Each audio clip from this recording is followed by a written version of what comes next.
what we're gonna do in this video, I'm going to try to teach Victor how to start machine polishing. Victor is advanced detailing enthusiast. He does lots of testing of different products, but I know that he only done a little bit of polishing, so we'll see how it will go. how it will go after today. And now? I know Victor is well able to prep the car before polishing because he does that all the time. The part that he's kind of afraid of a little bit is the machine polishing itself. Obviously, preparation is very important. We have to prep the car really well. However, these stages Victor has Done a few times. so he knows that the stuff in there. So we're gonna just concentrate on machine polishing itself. We have this car already prepped, so we're just gonna carry on from there. So Victor, like when it comes to machine polishing, obviously like you need to understand what you're doing, like yeah. We have a paint here, and like this paint has different imperfections, scratches and stuff like that. So like paint correction is about removing them, yeah? Yes. So before we start the machine polishing itself, I was gonna show you a few things that you need to know. You know, like you need to know what you're doing. You need to know what you're dealing with. Of course, yeah. Let's have a look at this picture. This picture shows different sort of type of imperfections. So if you look at the level of swirl marks or random deep scratches or like deep scratches, itching, water kind of blemishes, Yes. buffer trails. So we see like they're all at different level, yeah? Yeah. Like, you know, that's what you would be dealing with. Like, and then you can have a look which one you can actually safely remove, because you need to understand, if you have paint with clear coat, you can only deal within the clear coat. Yes. Do you know what sort of thickness of the clear coat there is on the paint? No, I'm not sure. You're not sure, so I'm just gonna give you an idea. In most cases, if you have factory paint, the thickness of the clear coat is between 100 140 microns. 1000 microns is equal to 1 millimeter. Can you visualize that? Yes. So like, you know, you have idea how much, It's very, very thin. you know, it's very, very thin. Like so a that's, paper kind. yeah, you have literally very, very little. But if you look at the picture again, you see like the level of swirl marks. Yes. That's like couple of microns only. So if you're dealing with the swirl marks, you know, if you do it kind of correctly, you have no issue. You're not removing too much paint. Yes. Buffer trace holograms, they kind of look nasty if you have them on the car, but they're actually even smaller than the swirl marks themselves. Like if you look at this picture, there's only couple of scratches that you know you couldn't remove. Like you see the very deep one. Yes, on the middle. You know, there is no clear coat left. There's no color primer. Everything is damaged, so you can't physically fix that scratch. Yeah. How to recognize which scratch can you remove? That's a good question. Like, we have a good help with the pictures. Yeah. But I don't know if you can advise me the best technique or... Yeah, so you see, like, let's say you're starting off, you're beginner, so you don't have as much equipment as, let's say, I would have. You don't have paint depth gauge, and you want to kind of tackle this thing without paint depth gauge, yeah? Exactly. Then again, like, if you're buying kind of paint depth gauges, like under a couple of €100, you're not gonna have paint depth gauge which will show you every thickness of every layer. It will only show you the full thickness of the paint, which is kind of gives you idea what you have more or less there, but like it doesn't give you any guarantee how much paint you can remove. Like, you know, if you're talking about paint depth gauges that will show you the different the thickness of different layers, you're talking about a couple of €1,000 for the tool. But I'm gonna show you very easy method of how to check what scratches you can remove, yeah? Okay, yeah. So the easiest way to check what scratches you could actually safely remove is use a bit of water. I don't know, have you ever seen that, or do you know this method? Yeah, sort of, basically if the water covers or fills the room, that should be done. Yeah, that means, like if the water fills the imperfections, that means that the imperfections is still in the clear coat. If it doesn't fill up, that means that it's too deep, yeah? Yeah. So let's have a look here. We have some imperfections there. You just pour water on that, like it's a deeper mark here. You can see it. There's some deeper ones here. We might use this spot. So I'm not sure whether you can see it on the camera, but like that mark is kind of still visible. We probably can reduce it a good bit, but like we probably won't remove it fully. But all other marks, as you can see, underwater, they disappear, yeah? So basically, like, this is very easy method, and this, if you check this way, you have good idea whether, you know, the scratches are very deep or no, because otherwise, you can also check with the nail. If your nail falls into the scratch, then the scratch might be too deep. Yeah. But this is another option that you can check without any But I painted really like gauges. this idea. I didn't know that it's possible, but it's very good. to Yeah, know. like before I got the paint depth gauge, like years ago, I was using that all the time, and to be honest, I never went wrong with this Very method, good. you know. Yeah, so Victor, basically the most important thing is that you realize when it comes to removing any imperfections, you're not removing imperfection physically from the paint. You have to remove the paint. Yes. So that's why we say you coat the paint. Yes. You know, so that's kind of very basic thing that if you know that, that's good. Yes. When it comes to correcting the paint, what do you think? What's the most important things if you're trying to correct the paint? The question is very tricky. I did not. Nothing came to my mind. Yeah, so it is tricky. Yeah, now most people will say polisher or compound. Yeah. Yeah. But like these are only tools. To do paint correction, what you need to do is you need to have some control measures. And how do you have them? I'm gonna tell you now. First one is lighting.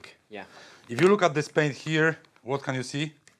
nothing. Not much. You can see maybe Yeah. some deeper scratches, but like basically. Seems nice at the moment. Yeah, but like if we put some light on top on the paint, Oh yeah. now you can definitely. see imperfections. Yeah. Yes. Yeah. So this is the way you can control your work. You know, because like you could have the best compound, the best polisher, the best pad, whatever, and like if you can't control what you're doing, if you do it wrong, you can't correct it because you can't Yeah. see. So light is the first thing. Second one, but how this works, I'm gonna show you later on. It's panel wipe. Yeah. Like you know, some people they kind of like if they don't do research on polishing, they you know they buy the polishing kit, whatever, polisher compound pad, and they polish the car. Yeah. Yeah. So after polishing, like what happens with compounds is like compounds are sort of thick. Even if it says on the bottle it's a filler-free compound, silicone-free, whatever. If you remember the water we poured on the Yes. like water is not as dense as compound, and you just pour it, and it fills all the Yes. imperfections. It's, yeah. So when you're using compound and then you put in friction with the polisher, you're gonna push that compound into micro imperfections. So you could do a single pass on this paint, and this paint will look 100%. But it might happen that actually you'll be causing holograms. Yes. And before you use panel wipes are alcohol-based products. So what they do, like you wipe off the compound first with dry cloth, then you second one, and you use panel wipe. And this way, you're removing the compound completely from the paint. So you can see You can basically see the how results, much yeah. work you've done. We're gonna use that after a while because we'll be doing a bit of polishing. So, Okay. you know, so like if you realize those things, that this is the two things you should start with. All right. You can do polishing by hand, and you know if you put lots of effort, you could achieve results. But if you don't have these two things, you don't know. You just don't know what you're doing. Yeah. Yeah. So these should be the in the base kit as for a beginner. They should be. You know, you should have them. Obviously, when it comes to polishing, the technique is very important that you do. But we're gonna go to that in a little while. There are also other things that you need to consider. 3 other things I would say that you need to consider. Yeah. Yes. What is them? I'm not gonna ask you a question because you probably like don't want to kind of drag it on for too long. First one is the hardness of the paint. Yes. Every car that you have there has different hardness of the paint. Yeah. Yeah. Like you would have 2 cars looking the same with the same color, but they could be made in different factories in different time, a little bit different time, and you know like they look the same, but like their kind of features are a little bit different. Yes. So you might have to use sort of different combination for polishing. Another thing that you need to consider is level of the damage. So like if you have car that was washed badly, it's going to take you more work, more abrasive combination to remove that imperfections, you know, especially let's say if it's hard paint, yeah? Yeah. If there is less damage, you could kind of do it a bit gentler and you might still achieve really good results, like, you know. So like those 2 things, hardness of the paint and level of the damage is the first thing I'll be looking at when I'm sort of getting car for job. Then I can sort of judge the time I need for that, Yes. you know. Obviously, like by looking at the car, you don't know how hard is the paint. So you need to do test panel And obviously, in a little while, I'm going to show you how to test panel. Okay. Ideally, if you're starting off, like I wouldn't be going for heavy cutting combinations for straight away. If you're using dual action, because today we're just going to cover Yes. dual action polisher, I would start with medium compound. I would start I wouldn't be going too aggressive on it. Medium compound would be fine. Even if it's very soft paint, you won't be with dual action, like especially the one that we're going to use with small throw. Yeah. You're not going to remove too much paint anyways. So you always start from the least aggressive method. Yeah, sort of like, now the least aggressive method would be using fine compound and fine polishing pad, but like with dual action, like it's still very, very gentle combination. Yes. The least aggressive method was very, very good if you were using rotary years ago. Okay. But we're not going to use rotary, so Of course. So like then you'll see like when we use it, what you're actually removing with the Yeah. single set of passes, yeah. And obviously another thing that you need to consider is shape of the car. So we have this panel. We're going to work on this panel today. This is nice and handy, but then you have you have curves. You have different kind of angles there. Yes. So like that's kind of another level up a little bit, because you will have to kind of learn how to operate polisher. Yes. So the polisher is nice and flat to the surface, if possible. Yes. Alternatively, you might have to use, let's say, polisher with smaller backing plate with smaller pads, yeah? Yes. So you see, like, there's few things already before we even started to talk about Exactly. pads and compounds, yeah? So now we can start to talk about tools that we're using. Like, I would say technique that you'll be doing the polishing with is more important even than the tools, but let's say we cover the tools at this moment. Okay. So the polisher we're going to use for today to start learning is dual action polisher with 9mm throw. This is sort of the least aggressive polisher you can buy. 9mm throw, the throw is the size of the orbital movement. So like in this case, I turn it on. You see like the backing plate jumps up and down, yeah? If you had polisher, let's say 15mm throw, like let's say Rubes. Rubes is very common polisher, and most of people are using 15mm throw, so this throw is bigger. Yes. Then we have another polisher, let's say there, with 21mm throw, so this sort of distance is even bigger again. What that means to us when we're using polishers, the bigger the throw is, the more sort of aggressive the polisher is. Okay. So you're getting better performance from the polisher. You're getting better bite, better cut. Yeah. I didn't know that. Yeah. So like this. so choose of the polisher. Like when it comes to sort of job, like if you're just doing your car, like you're gonna spend more time with this polisher. Yeah. When it comes to professional job, you need to have variety of polishers, and then you pick one that suits the task. And it's not that polisher with bigger throw is always better, because sometimes you have soft paint And you don't want to overwork it. yeah, basically. like it will be kind of doing too much a little bit, will be causing, buffer traces Okay. or haze. So sometimes like smaller, for soft paint, even for cutting stage, this polisher is ideal, yeah? When you're using polishers like this, there's also another thing that you need to know. The orbital movement, Yes. the up and down movement, is forced by the machine. Okay. Yeah, so you always you're gonna have this movement. You turn on machine on the surface, you're gonna have this movement, yeah? Yes. But what happens when you put too much pressure on the machine, or you start to tilt the machine? I suppose it will stop. The movement, Or slowing down. yeah, actually the orbital movement won't stop or slow down, but also you need to remember that actually you have always, like, to do really good progress in machine polishing when using dual action polishers, you have also rotary motion. Yes. Like this rotary motion isn't forced by the machine as much, Okay. but like the faster you go, you're gonna have more of that rotary motion, yeah? Okay. So when you using polishers like this, you need to sort of maintain the rotary motion. And you see this little mark here I have? Yes. Like this will give you idea whether the pad is rotating or is actually stopping yeah. in one place, yeah? So this is very important thing when you're doing polishing with dual action polisher. We're gonna put that in play and we'll see how it goes, yeah? Of course. Now the next thing, what you have there, let's say you have polishing pads and compounds. So, like you have different gradation of polishing pads. Yeah. So you have heavy cut pads, you have medium pads, you have finishing pads. Yes.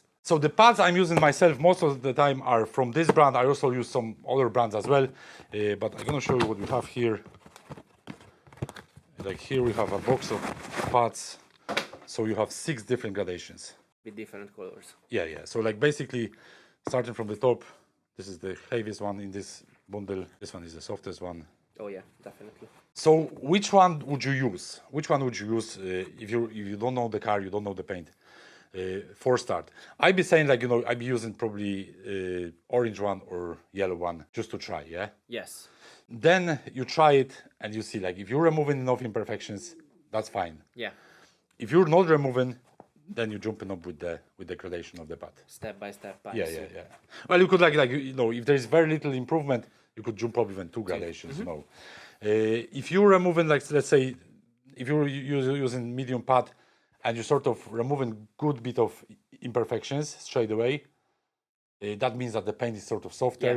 Yeah. If you believe in like good bit of holograms after that polishing, then you could find some different gradation, like Yes. go gentler. Yeah. Sometimes like you don't need to change the gradation. Sometimes you just all you need to do is change your technique of working. Okay. Does that make sense? Like Absolutely yes. so there is like the pads, machine, and polish and compounds. They're only tools, and like it's up to how you use them. Yeah. So basically, it's more about the technique as well. Yeah. Not just about the equipment. Yeah. Equipment is important. Is but important, but the technique is also very important. that's it. Yeah. When it comes to compounds, that's the same story. I would start from medium compound and see what that compound does Yes. for me. If you need more coat, you just jump up with you get more aggressive compound. Overall, heavy coat compounds, they give you more imperfection removal. Yes. If you use them. Fine compounds, they give you more gloss. In any stage, you are still removing the paint. So like if you have heavy imperfections, you're using heavy combination, let's say. But after the pass, you might actually have some some traces of your polishing. Okay. So then that's why you have kupla combinations, kupla Yes. gradations. So you can adjust the one that you need to. If you cause any sort of buffer trails, or Yes.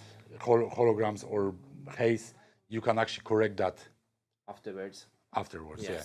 So you see, you do polishing, then use your panel wipe, use your torch, And see. and then you see, and you can correct it. Yeah. Does that make sense? Like Absolutely yes. to get effective results, if you're doing car, what you need to consider as well is your pads. Like when using pads, especially for cutting stage, like you put in more work, like there's more friction, more pressure and everything. What happens with the pad is you have, let's say, heavy cut pad at the start, but after your set of passes, Yes. there's a bit of temperature, there's stuff going on, so this pad will get a little bit softer. Okay. You might even warm it up a little bit. So if you use this pad straight away for the next section, you're gonna have different Results. results. You're gonna have less Effectiveness. yeah, because because the pad will change its features. Okay. So what I do, I have like for cutting stage, I usually have 3-4 pads, and I just rotate them. I do this section with the force pad, then I have fresh one for this one, then another one for this, and let's And say then you start over from the first start pad. from over again. And obviously, what you need to do, you need to clean the pads. Yes. So that's After each passes. after ideally after each pass, because unless the compound doesn't clog it up, Okay. then you could do another one. But in most cases, when you're doing cutting stage, Okay. you're removing the paint, so you have residue of the paint Yes. and the residue of the compound in the pad. Makes sense. So you need to clean that. Yes. Also, when it comes to compounds, modern compounds, they're designed the way that they break down while you're polishing. So if you can imagine, you have abrasive particles in the compound. Yeah. Initially, you start in fresh compound, you have, let's say, this size of abrasive particles. Over time, when you polishing, those particles break down. So like when you polishing, it doesn't make sense to do lots of passes, because at some stage you won't have unabrasive particles. So when you're removing imperfections, it just doesn't make sense to do many passes. I usually do like 4 to 6 passes. And if I need to remove more of that paint, what I do is I just wipe off the compound, add more fresh compound, See from there. and start again from zero. So to test the panel, I'm going to use medium combination, like I'm going to use medium cut compound and medium cut pad. But when it comes to achieving results, what you need to consider is also the area that you polish in, Yeah. speed of your polisher, pressure that you put on your polisher, passes that you do, how fast you do them. To test the panel, I'm going to use medium combination. I'm going to use medium pad, medium compound. We have the polisher here, which is the most gentle one. But when you're thinking about achieving results, Yes. what you need to consider as well is the area that you polish in. So you know how big the area is. Speed of your polisher, your own speed, how fast you go with the buffer, pressure that you put on the polisher, and number of passes that you do. Okay. So like all that combined together with what we've said before should give you great results.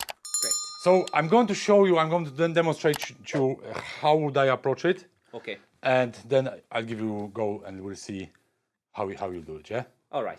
So how much compound do you need on the pad?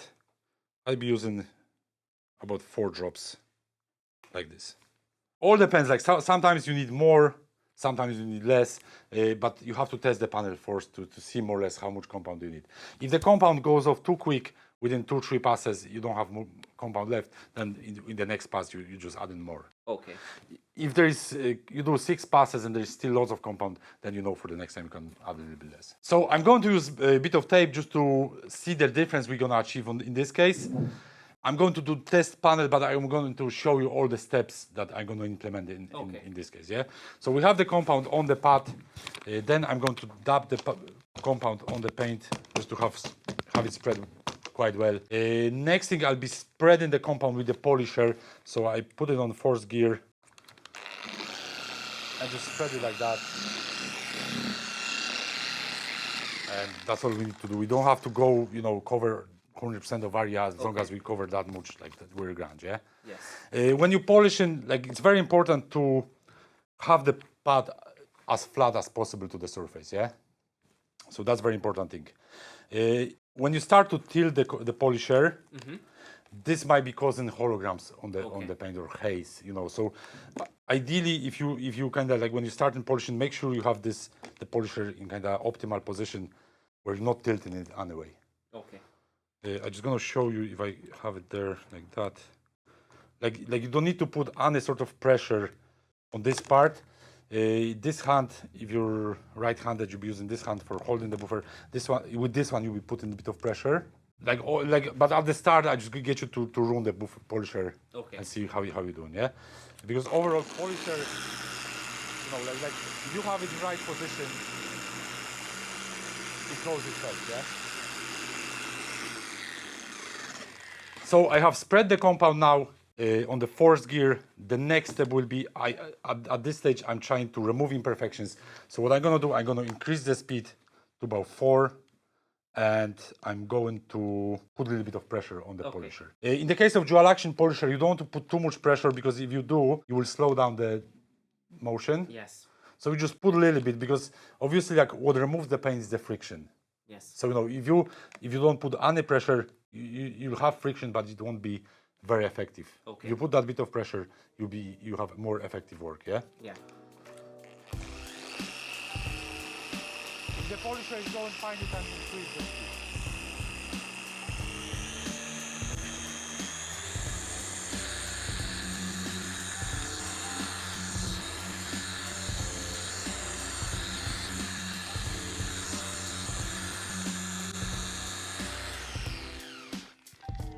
So now to see what sort of result we achieve, what we need to do, we need to wipe it off.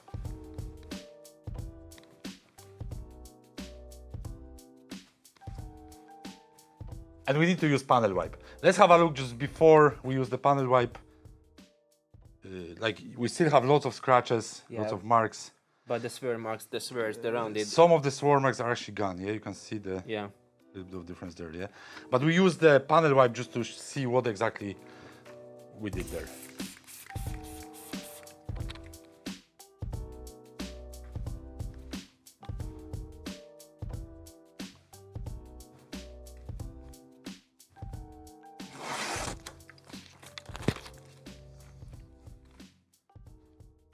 So in this case, we can see exactly what sort of results we achieved. For test panel, we know that the paint is hard because we used medium combination. We removed some of imperfections, but I wouldn't be happy with that for one pass, because like it would take you ages to correct with that combination. So the next step would be increase the combination, like get heavier compound, heavier Yeah. pad, yeah? But first, for what we do now is, I'm gonna give you the polisher and I'll see whether you can actually handle the polisher properly. Okay. If you do, we'll go to the next step. All right. So now, Peter, I think I'm ready to go. So Yeah. I'll go.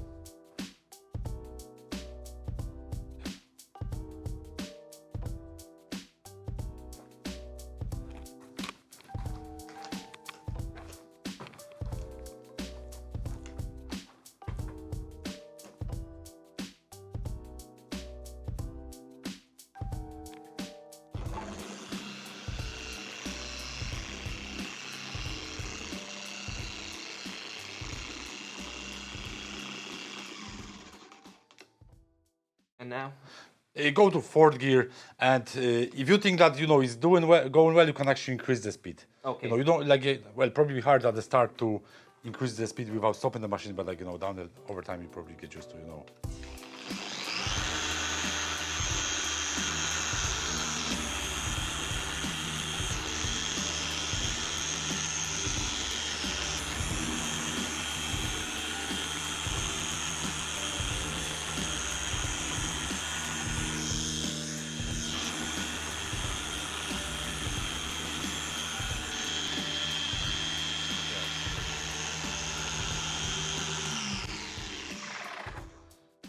So, how do you find it overall?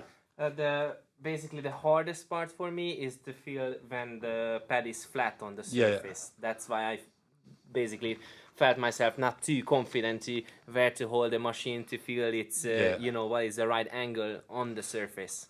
Overall, I couldn't fault it. Like you done well. I didn't see where you were tilting the machine. So I say couple of hours of practice and you have it bang on. It's not something that will take you ages to learn. Okay. Overall, you have very good start. You're not tilting the machine. Also, the backing plate was rotating Yes. properly all the time. Were you putting any pressure on it? When I felt it's a little bit like wiggling too much, I just press slightly more. But I Yeah. felt it when you were teaching me this, looking the marks, and when I felt it's slowing down, then I released a little bit to get back the spinning action and Yeah. just use the on- weight of my hand basically. On this one, I give you a tip. Like if it's if it's going not the way you want it, like if Yes. it's shaky a little bit, you should try to adjust this part a little bit, the back, because The downside, like the bottom of it. yeah, because you see this part will balance the machine. Okay. So if you start to shake, it's probably not in the right position. Okay. On flat panels, you remember I showed you at the start, Yes. I was holding with Yeah. like that, and the machine was going perfectly. Yes. On other panels, on side panels, is different. You have to adjust it a little bit different way. It's kind of same thing, but then you have to work with two hands. But this hand literally just hold it in the position, yeah. Yeah. But at the end of the day, if it works for you, you press a little bit, it works. That's fine. Yeah. It takes a little bit of time. Doesn't take much to handle the machine itself. And I think you have a great start. Thank you so much, Peter. So overall, I have to say you done very well for first time. I don't know how much you done before of polishing, but I know you started here, first go, perfect. So what we can do now, we can actually do another section, but in this case, we actually will try to improve the paint. Okay. We know this combination isn't good enough Yes. for removing those imperfections, so we're going to change the combination. We're going to use a heavy coat compound, heavy coat pad, Okay. and then we'll give it a go, yeah? Yeah.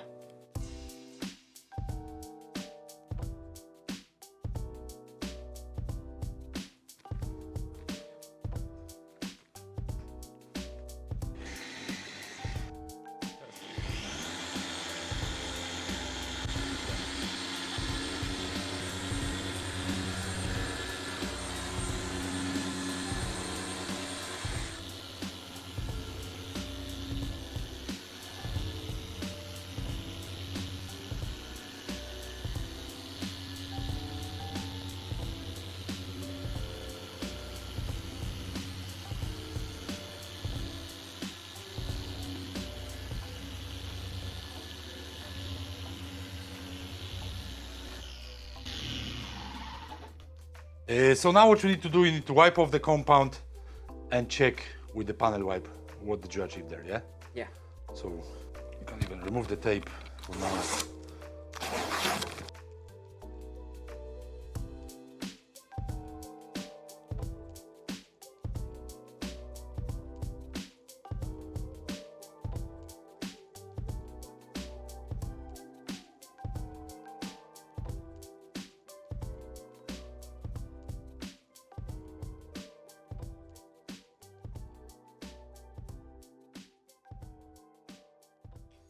Now, so let's have a look now, without removing the compound, how the paint looks like.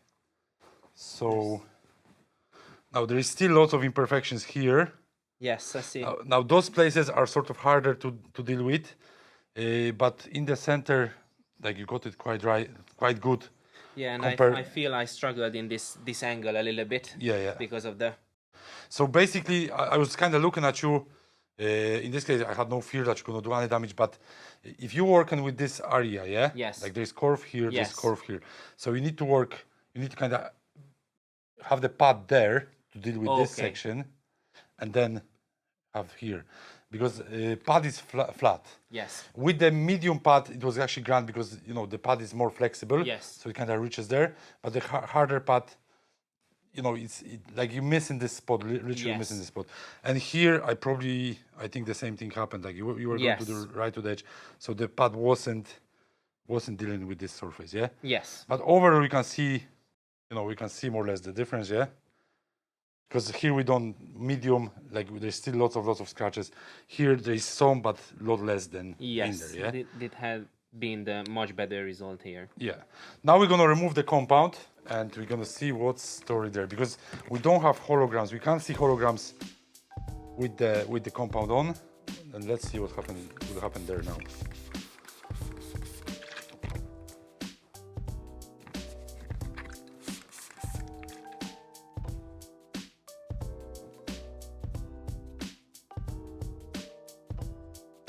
Now we can check.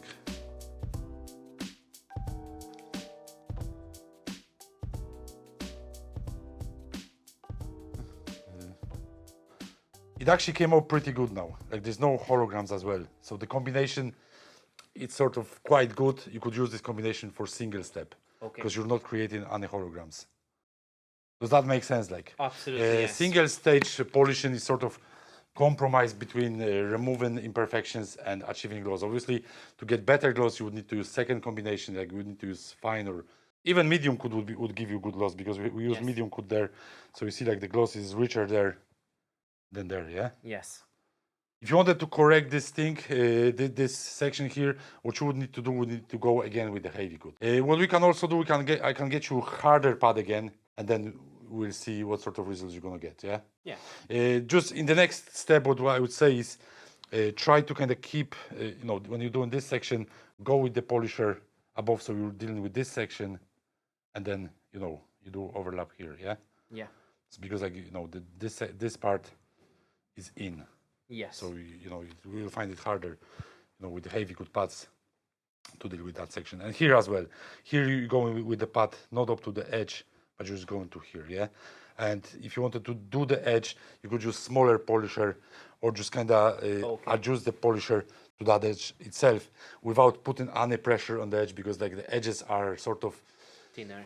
The sort of places where you could actually go through the paint the quickest. Yes. Because if you have polisher on flat section, you have the pad on flat section, all the pressure is going on the full area. Where here, if you put pressure on the edge, you put in all the pressure on that very tiny area. So you could cause damage this way.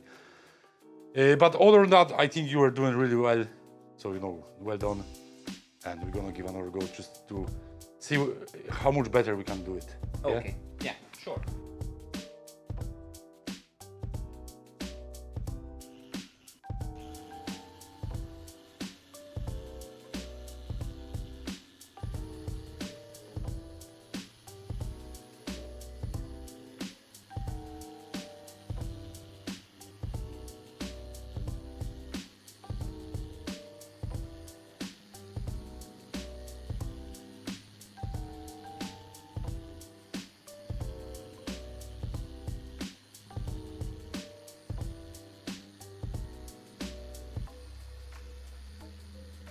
Yeah, so let's see what sort of result you achieve on this one. Like normally, obviously, you don't need to use the tape, but in this case, we just use the tape to see the actual difference on the panel. So let's see again without removing the compound. So you have nice glossy finish. Now still some scratches there. In this case, you just have to work a little bit more on this. You might have to repeat, just go back and just do this section separately, yeah? And now let's see what sort of finish we actually have there with the panel wipe. And again, you didn't manage to cause much holograms. There's just like the gloss level is not the best it could be there. But like you see, like it works well. If you have everything in place, it works sort of really well. So just the last thing before we finish today, I'm just gonna show you another thing.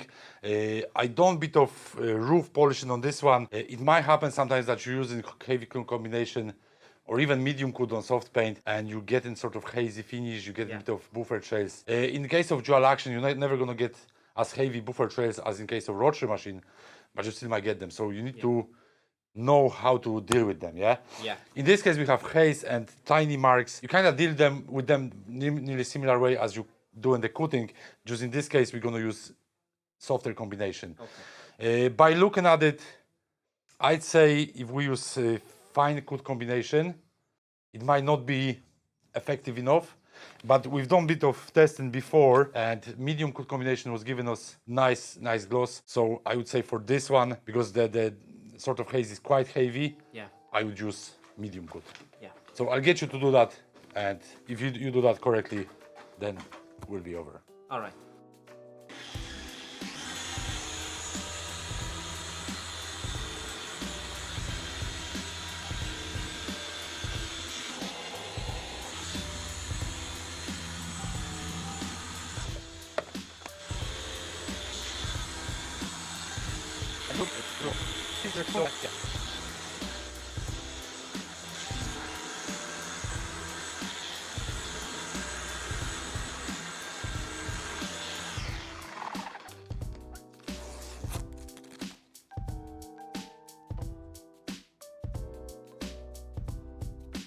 So you see the difference? Yeah. This was the one I kind of Yes. went roof on it. So you see, after the medium stage, you remove the haze that was on the paintwork. Now, could you improve that gloss a little bit? In this case, if you use fine coat, you could add maybe 1-2% more gloss. So overall, it all depends how much time you have. If you have extra a few hours for another stage, that's fine. But like if you don't have, I think that would be pretty good. Yes. So overall, we had only like 2.5 hours for all. Polishing is maybe not simple thing, but if you put everything together, it becomes pretty simple, isn't it? Exactly. Yes. Like it's a kind of thing that you deal with every car differently. You have to find the combination. You have to find a technique that will work for this car. If you can adjust them, you're on the good road. I'm really grateful to learn such things today, and I hope the you's enjoying the video and you have learned a lot. If you are interested about Peter's training and you based in Ireland, just check the links in the description below, and then you can learn so much more on your own. So Peter, thank you one more time. Yeah, you're very welcome, Victor, and like thanks for coming, thanks for making the effort for the to invite and the time. appear here. Like it was a great day, I think.